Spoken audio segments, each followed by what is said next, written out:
gudoomiyaha ururka qaranada Soomaaliya gobolka Awdal Garyaqaan Mukhtar Aadan Jibriil oo maanta xafiiskiisa ugu warramiyay qaar ka mid ah rafeeda gobolka Awdal ayaa waxa uu ka hadlay qaabka ka urur ahaan iyo garyaqaan ahaan ay u arkaan safarka gudoomiyaha maxkamadda sare ee Soomaaliland Aadan Xaaji Cali ku yimid magaalada Boorame ee xarunta gobolka Awdal isagoo sidoo kale la Garyaqaan Mukhtar Aadan Jibriil ku nuuxsadeen ururka qaranada Soomaaliland ay kaliya xalay ka qaateen sida adeeg tabarucaad ah oo qareen ugu fidi lahaayeen shacabka iyagu dacwada ugu geysanayay gudoomiyaha maxkamadda sare oo ku sugan magaalada Boorame waxaan oo sheegay Garyaqaan Mukhtar Aadan Jibriil si wada doonaan adeegyada tabarucaadka u fidinaya ururka qaranada Soomaaliland ee gobolka Awdal inta uu ku sugan yahay magaalada Boorame gudoomiyaha maxkamadda sare ee Soomaaliland isagoo arrimahaasi ka hadlayna waxa hadaladiisa ka mid ahaa sadkooda warqabtaan kulli waxaan ku dhex jirnay hawl maalmeedkii maxkamadda sare ay ku timid gobolada galbeedka Gibiley iyo gobolka Awdal iyo gobolka Salel waxa maxkamadda sare dhamaantood guuraysaa ay timiday labada gobol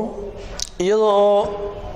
qaadaysay kiisaskii la dhowrkii sano u dambeeyay ha noqdaan ciqaab ha noqdaan madani ha noqdaan cabashooyinka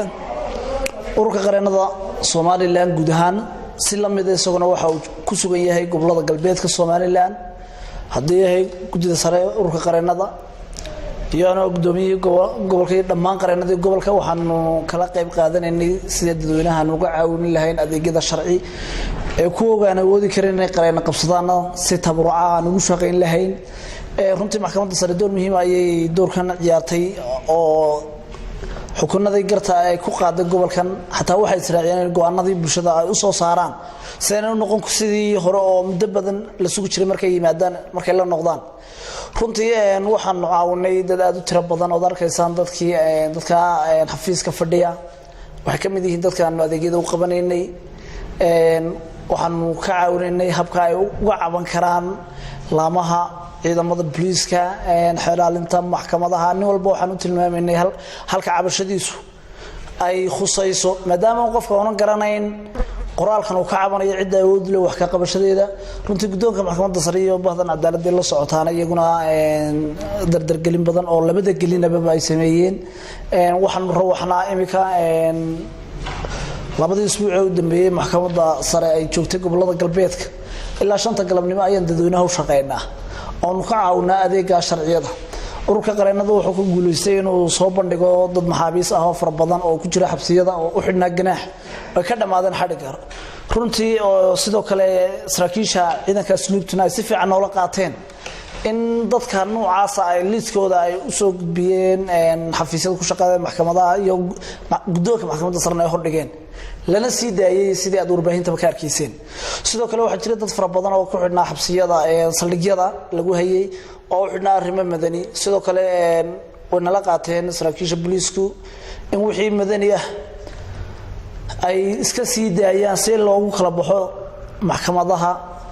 qaadi kara ama awoodda u leh dacwadaha madaniga ah ee mid walba jurisdiction-keega oo xeer ku xadilay runtii annagana guul bay noo tahay caawimadan dadkayga u fidinay labada isbuuc maadaama qareenkiiba ay ku soo hagaagayeen inta uu adeegayay dhowr boqol oo qof maanta maanan weydiinayn wax qarashada waxaan u fidinay labada isbuuc si tabaruca inaan dadweynaha ugu adeegno runtii dad badan cadaalad way heleen fulinteedana kulli waxa looga fadhiyaa xukuumadda iyo maxkamadda gobolka wixii xukunna soo baxay cadaalad ku dhisan si gaar ah waxaan fariin u diraynaa dadweynaha in wali ay sii joog doonto maxkamadda sare ilaa isbuucan wixii u baahan in laga caawiyo dadweyne adeeg sharci ka cabanaya ama ka cabtaan maxkamadaha ama ka cabtaan laamaha booliiska waxay soo gaarsiin karaan xafiiska ururka qaranada si aan ugu gudbino cid awood u leh si looga caawiyo oo helaan hanaanka cadaaladda ay u baahan yihiin kulli saxaafaduna aad bay uga qayb qaadanaysay baahinta barnaamijka cadaaladda ee mobile courtiga ee maxkamadda sare waday idinkana aad baan iniga mahad